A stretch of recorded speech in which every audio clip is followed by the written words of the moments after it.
Guys, ಎಲ್ಲರೂ ಹೇಗಿದ್ದೀರಿ? ಎಲ್ಲ ಚೆನ್ನಾಗಿದ್ದೀರಿ ಅಂತ ಭಾವಿಸ್ತಾ ನನ್ನ ಇವತ್ತಿನ ಯೂಟ್ಯೂಬ್ ವಿಡಿಯೋ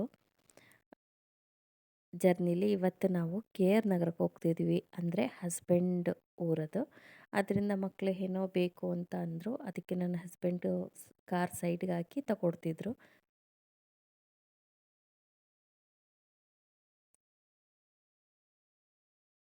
ನನ್ನ ದೊಡ್ಡ ಮಗ ಅಂತೂ ಯಾವುದೋ ಸ್ವೀಟ್ ಬಗ್ಗೆ ಹೇಳ್ತಿದ್ರು. ಅದ್ರ ಹೆಸರು ಗೊತ್ತಿಲ್ಲ. ಅದು ಆ್ಯಕ್ಟಿಂಗ್ ಮಾಡಿ ತೋರಿಸ್ತಿದ್ರು. ನನ್ನ ಹಸ್ಬೆಂಡ್ ಅದನ್ನು ತಗೊಟ್ರು. ಮಕ್ಳಿಗೆ ಸ್ವಲ್ಪ ಲೈಟಾಗಿ ತಗೊಟ್ರು, ಏನೋ ಜಾಸ್ತಿ ಏನಿಲ್ಲ. ಇನ್ನು ಅಲ್ಲಿಂದ ಎಲ್ಲ ತಗೊಂಡು ಮನೆ ಕಡೆ ಹೊರಟು. ಇನ್ನು ಮಾಮೂಲಿ ಅಕ್ಕನ ಮನೆಗೆ ಹೋಗಿ ಬಂದು ಊಟ ಮಾಡ್ಕೊಂಡು ಬಂದು ಮಲಗ್ದು. ಇನ್ನು ಬೆಳಗ್ಗೆ ಫಂಕ್ಷನ್ ಬೇಗ ಸ್ಟಾರ್ಟ್ ಆಗುತ್ತೆ, ಮತ್ತೆ ಹೋಗ್ಬೇಕಲ್ಲ. ಇನ್ಯಾವುದು ವಿಡಿಯೋ ಅಲ್ಲಿಂದ ಮಾಡಲಿಲ್ಲ. ಇನ್ನು ಎಲ್ಲ ರೆಡಿಯಾಗಿ ಬೆಳಗ್ಗೆ ಅಕ್ಕನ ಮನೆಗೆ ಹೋದು. ಅಕ್ಕ ಅಂದರೆ ನಮ್ಮ ಯಜಮಾನ್ರ ಅಕ್ಕನ್ನ ನಾನು ಅಕ್ಕ ಅಂತೀನಿ. ಅದರಿಂದ ಇನ್ನು ಬಂದಿರೋ ಗೆಸ್ಟ್ಗಳಿಗೆಲ್ಲ ಸ್ವಲ್ಪ ತಂಪು ಪಾನೀಯಗಳ ಮಾಡಿಟ್ಟಿದ್ದು. ಅದರಿಂದ ಎಲ್ಲರಿಗೂ ಒಬ್ಬೊಬ್ಬರಾಗಿ ಬರ್ತಿದ್ರಲ್ಲ, ಅದರಿಂದ ಎಲ್ಲರಿಗೂ ಕೊಟ್ಬಿಟ್ಟು ಹಾಗೆ ಎಲ್ಲರೂ ಮಾತಾಡಿಸಿ ಎಲ್ಲ ಚೆನ್ನಾಗಿ ಅಲ್ಲಿಂದ ಅಡುಗೆ ಮಾಡಿದರು. ಅದು ನಾನು ಸಣ್ಣ ಸಣ್ಣ ಕ್ಲಿಪ್ಪಿಂಗ್ ಮಾಡ್ತಿದ್ದೀನಿ. ಊಟ ಅಂತೂ ಚೆನ್ನಾಗಿ ಮಾಡಿದರು. ಹಾಗೆ ತಟ್ಟೆ ಎಲ್ಲ ತುಂಬಿದ್ರಲ್ಲ, ತಟ್ಟೆ ಎಲ್ಲ ತುಂಬಾದ್ಮೇಲೆ ನೆಕ್ಸ್ಟು ಟೈಮಿಂಗ್ಸ್ ಅನ್ನೋದು ಎಲ್ಲರಿಗೂ ಮೇನ್ ಇಂಪಾರ್ಟೆಂಟು. ಅಂದರೆ ಏನೇ ಒಂದು ಫಂಕ್ಷನ್ ಮಾಡ್ತಿದ್ದೀವಿ ಅಂದರೆ ರಾಹುಕಾಲ ಗುಳಿಕಾಲ ಇವೆಲ್ಲ ಇದ್ದೇ ಇರುತ್ತೆ. ಅದೆಲ್ಲ ನೋಡಿಕೊಂಡು ಇನ್ನು ಆಸೆ ಮೇಲೆ ಕೂರಿಸ್ಬೇಕು ಅಂತ ಟೈಮಿಂಗ್ಸ್ ಬರುತ್ತೆ. ಅದರಿಂದ ನಮ್ಮ ಚಿಕ್ಕತ್ತೆ ಕೈಲಿ ಮೊದಲು ಕಳಸ ಕೊಟ್ಟು ಅವರಿಂದನೇ ಸ್ಟಾರ್ಟ್ ಮಾಡಬೇಕು. ಹೆಂಗಂದರೆ ನಮ್ಮನೆ ಫಂಕ್ಷನ್ ಏನೇ ಸ್ಟಾರ್ಟ್ ಮಾಡಬೇಕು ಅಂದರೂ ಅವರು ಮೊದಲು ಮುಂದೆ ಇರಬೇಕು. ಅದರಿಂದ ಎಲ್ಲ ತೊಗೊಂಡೋಗಿ ಒಂದೊಂದು ಜೋಡಿಸಿ ಇಟ್ಟು ಹಾಗೆ ನಿಶ್ಚಿತನೂ ರೆಡಿಯಾಗಿ ನಿಂತಿದ್ರು. ಅಂದರೆ ಟೈಮಿಂಗ್ಸ್ ಪ್ರಕಾರ ಮಾಡಲೇಬೇಕಲ್ವ ಯಾವುದೇ ಒಂದು ಫಂಕ್ಷನ್ ಆದ್ರೂ.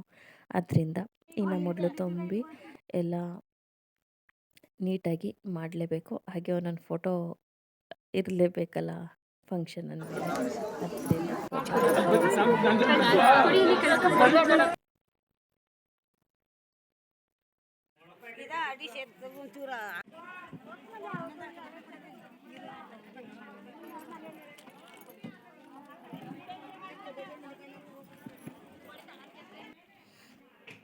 ನಾವು ಈ ಟೈಮಲ್ಲಿ ಅರಿಶಿನ ಕುಂಕುಮ ಎಲ್ಲ ಕೊಡ್ತಿದ್ದೋ. ಅಂದರೆ ಬಂದ ಎಲ್ಲರಿಗೂ ಅರಿಶಿನ ಕುಂಕುಮ